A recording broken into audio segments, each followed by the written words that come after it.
కేంద్ర బడ్జెట్లో దళిత ఆదివాసుల ముందు చేయి, సామాజిక న్యాయం చెంపదెబ్బ కేంద్ర బడ్జెట్లో సమానత్వంగా నినాదంగా మిగిలింది. National campaign Dalit human rights మరియు దళిత బహుజన శ్రామిక యూనియన్ ఆధ్వర్యంలో కేంద్ర బడ్జెట్ ఎస్సీ/ఎస్టీ సప్లాన్ నిధుల కేటాయింపుపై ప్రెస్ మీట్ విజయవాడ ప్రెస్ క్లబ్లో నిర్వహించడం జరిగింది. ఈ సందర్భంగా దళిత బహుజన శ్రామిక యూనియన్ రాష్ట్ర ప్రధాన కార్యదర్శి చిట్టిబాబు మాట్లాడుతూ సబ్కా సౌత్ సబ్కా వికాస్ అని ప్రధానమంత్రి నినాదం ఇటీవల ప్రవేశపెట్టిన మధ్యంతర బడ్జెట్లో తిలోదకాలిచ్చారన్నారు. ఈ బడ్జెట్ను పరిశీలిస్తే సమానత్వం సాధనకు గానీ, పేదరిక నిర్మూలన గానీ ప్రత్యేకమైన నిర్దిష్టమైన చర్యలు లేని నిరాశజనకమైన బడ్జెట్గా చెప్పవచ్చు. కేంద్ర వార్షిక 2024-25 బడ్జెట్లో మొత్తం budget 51,87,80,80,00,000 central sectoral central sponsor పథకం కింద అభివృద్ధి కోసం 14,41,237 కేటాయించారు. DBSU రాష్ట్ర నాయకులు టి రంజిత్, DHPS రాష్ట్ర ప్రధాన కార్యదర్శి కె సుబ్బారావు, ఏపీ రెల్లికుల సంక్షేమ సంఘం అధ్యక్షులు సిరంశెట్టి నాగేంద్రరావు, మెంట్ పోర్ట్ social institute city coordinator Dasari Ramesh, Nancy, Vijayawada coordinator Rajulu పాల్గొన్నారు. ఈ మధ్య చాలా దారుణంగా గతంలో బడ్జెట్ కంటే కూడా ఇప్పుడు ఎక్కువ పెట్టి 51 లక్షల కోట్లు బడ్జెట్ కేటాయింపులు అయితే చేశారు. కానీ మధ్యంతర బడ్జెట్లో ఇంత కేటాయింపులు అంటే అంకెల గారిని తప్పితే ఏమాత్రం కూడా వీళ్ళ చిత్తశుద్ధి ప్రజల మీద ఓట్లేసిన ప్రజల మీద ఏమాత్రం చిత్తశుద్ధి లేదనేది తేలిపోయింది. ఎందుకంటే ఈ మధ్యంతర బడ్జెట్ వచ్చే వచ్చే నెల ఎన్నికలు ఉన్నాయి. ఆ ఎన్నికలు కనీసం కూడా అవగాహన లేకుండా ఈ బడ్జెట్ పెట్టడం అంటే ఇది అందరినీ మోసం చేయటమని చెప్పి ఈ సందర్భంగా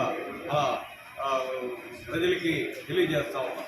ఎందుకంటే ఇది ఈ బీజేపీ మళ్ళీ అధికారంలోకి వస్తే అనేక ఇబ్బందులు చాలా గతంలో మన 70-80 ఏళ్ల క్రితం దళితులు, బీసీలు, అలాగే మైనార్టీలు ప్రజల పరిస్థితి ఎట్లా ఉందో ఆ పరిస్థితిని తీసుకురావడానికి బీజేపీ ఆలోచన చేస్తుంది. ఇది ఖచ్చితంగా ఎస్సీ/ఎస్టీలకు సంబంధించిన ఎస్సీ/ఎస్టీ అట్రాసిటీ చట్టం ఏదైతే ఉందో దాన్ని అమలు చేయడం అంటే వాళ్ళకి దాడులు పెరిగినా కూడా వాళ్ళకి నష్టపరిహారం ఇవ్వకుండా, వాళ్ళ బడ్జెట్ కేటాయింపులు చేయకుండా, అలాగే NSFDC లాంటి దళితులకి, గిరిజనులకు ఉపయోగపడే పథకం, డైరెక్ట్గా లోన్ ఇచ్చే పథకం అది చాలా ఉపయోగపడుతుంది. కనీసం దానికి కూడా నిధులు కేటాయించకపోవడం అంటే ఇది చాలా మోసంగా ఉందని చెప్పి ఈ సందర్భంగా నేను మనవి చేస్తూ ఈ అందరూ కూడా ఆలోచించాల్సిన అవసరం ఉంది. బీజేపీ అధికారంలో రాకుండా చేయటమే మనందరం కూడా ఐక్యతగా ముందుకెళ్లాల్సిన అవసరం ఎంతైనా ఉందని చెప్పి ఈ సందర్భంగా పూర్తిగా ఈ బడ్జెట్ని మేము వ్యతిరేకిస్తా ఉన్నాం. Chittibabu, national campaign Dalit human rights state convener, Dalit Bahujan Shramik union రాష్ట్ర ప్రధాన కార్యదర్శి. ఇటీవల మన కేంద్ర ప్రభుత్వం 2024-25 సంవత్సరానికి బడ్జెట్ను రిలీజ్ చేయడం మనం చూసాం. ఈ బడ్జెట్ అనేది మధ్యంతర బడ్జెట్. ఈ మధ్యంతర బడ్జెట్లో కేంద్ర ప్రభుత్వం ఏదైతే తీసుకొచ్చినటువంటి బడ్జెట్ ఉందో సామాజిక న్యాయానికి మరో చెప్పదెబ్బగా ఇది కనిపిస్తూ ఉంది. బడ్జెట్ అనేది సమానత్వాన్ని సాధించేటట్లు ఉండాలి, అసమానతలను తగ్గించేటట్లు ఉండాలి. కానీ ఈ బడ్జెట్లో సమానత్వం అనేది ఒక నినాదంగా మిగిలిపోయినటువంటి లెక్కలు మనకు కనిపిస్తూ ఉన్నాయి.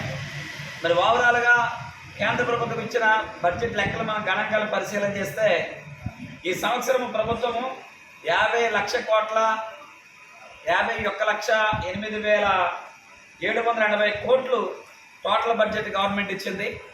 ఈ టోటల్ బడ్జెట్లో central sector schemes, central sponsor schemes ఈ రెండు పథకాలకు ఇచ్చినటువంటి నిధులు ఏవైతే ఉన్నాయో ఆ నిధుల్లో నుండి జనాభా ఎస్సీ/ఎస్టీ జనాభా నిష్పత్తి ప్రకారము వారి అభివృద్ధికి కేటాయించాలి.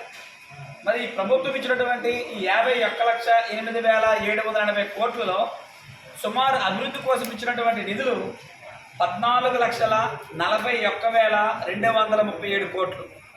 ఈ 14,41,237 కోట్లలో ఎస్సీ జనాభా 16% ఉంది కాబట్టి 16% ఇవ్వాల్సినటువంటి నిధులు 2,10,317 కోట్లు ఇందులో కేటాయించాలి జనాభా నిష్పత్తి ప్రకారం. కానీ వాస్తవానికి జరిగింది ఏమిటంటే ఇవ్వాల్సిన దానికంటే జనాభా నిష్పత్తి కంటే తగ్గించి 1,65,598 కోట్లు మాత్రం ఇచ్చారు. ఇచ్చినటువంటి నిధుల్లో కూడా ఇచ్చిన ఈ 1,65,000 కోట్లలో కూడా సుమారు 44,282 కోట్లు ఎస్సీలకు ఉపయోగపడే పథకాలకు ఇచ్చారు. అంటే సుమారు 70% నిధులు ఎస్సీ ఎస్టీకి ఉపయోగపడినటువంటి పథకాలకు దారి మళ్లించడం జరిగింది. మరి ఇటువంటి ఉల్లంఘన జరిగినప్పుడు జనాభా నిష్పత్తి ప్రకారం దళితులకు కేటాయించలేదు.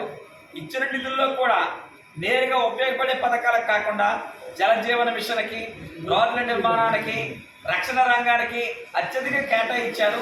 కానీ పేదరిక నిర్మూలనకు సంబంధించి కానీ, ప్రత్యేకమైన పథకాలు కానీ, అసమానతలు తగ్గించడం కోసం ఇందులో డబ్బులు కేటాయించకపోవడం అనేది చాలా దారుణమైన విషయం.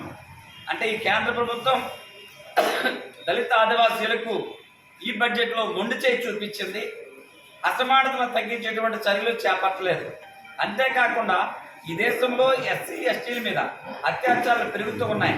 నేషనల్ క్రైమ్ రిపోర్ట్ బ్యూరో లెక్కల ప్రకారము సుమారు 2022లో 57,000 అత్యాచారాలు ఎస్సీల మీద జరిగాయన్నారు. అంటే ఎస్సీ ఎస్టీ అత్యాచారాల నిరోధక చట్టానికి నిధులు కేటాయించాలి, దానికి యంత్రాంగానికి కేటాయించాలి. కానీ ఈ యంత్రాంగానికి 560 కోట్లు మాత్రమే కేటాయించేందుకు దొరికిపోయిందండి. ఈ దేశంలో ఎస్సీ ఎస్టీల అభివృద్ధికి సంబంధించి national schedule caste finance corporation ఉంది. కానీ ఈరోజు నేషనల్ షెడ్యూల్ ఫైనాన్స్ కార్పొరేషన్ నిధులను తగ్గించేస్తారు. గతంలో దళిత బడ్జెట్ వెంచర్కి సంబంధించి 70 కోట్లు ఉంటే ఈరోజు ఆ 70 కోట్ల నిధులు తీసుకొచ్చేసి 15 కోట్లు తగ్గించారు. అంటే ఈ ప్రభుత్వము ఈ కేంద్రం ఇచ్చినటువంటి కేంద్ర బడ్జెట్లో ఎస్సీ ఎస్టీల మీద సమత తల్లి ప్రేమ చూపించింది. అంతేకాకుండా సబ్కా సాత్ సబ్కా వికాస్ అని ప్రభుత్వం నినదించింది. మేము సమ్మిళిత బడ్జెట్ అందరి అభివృద్ధిని చూపిస్తున్నామని చెప్పిన బడ్జెట్లో మరి ఎస్సీ ఎస్టీల యొక్క ప్రాధాన్యత లేదు. కాబట్టి ఈ బడ్జెట్ని మేము తీవ్రంగా వ్యతిరేకిస్తూ ఉన్నాం. అంతేకాకుండా ఈ సప్లైన బడ్జెట్ నిధులు కేటాయించిన సక్రమైన చట్టం కావాలి దేశంలో. ఆ సక్రమైన చట్టం ఈ దేశం మొత్తం మీద సప్లైన చట్టం లేదు. ఎప్పటికైనా అటువంటి చట్టాన్ని తీసుకుని రావాలి. ఉన్నత విద్యకు సంబంధించిన బడ్జెట్ ఇంటర్నేషనల్ ఓవర్సీస్ స్కీమ్స్కి హైయర్ బడ్జెట్ కేటాయించింది. కానీ పోస్ట్ మెట్రిక్ స్కాలర్షిప్ నిధులు మాత్రం తక్కువ చేసింది.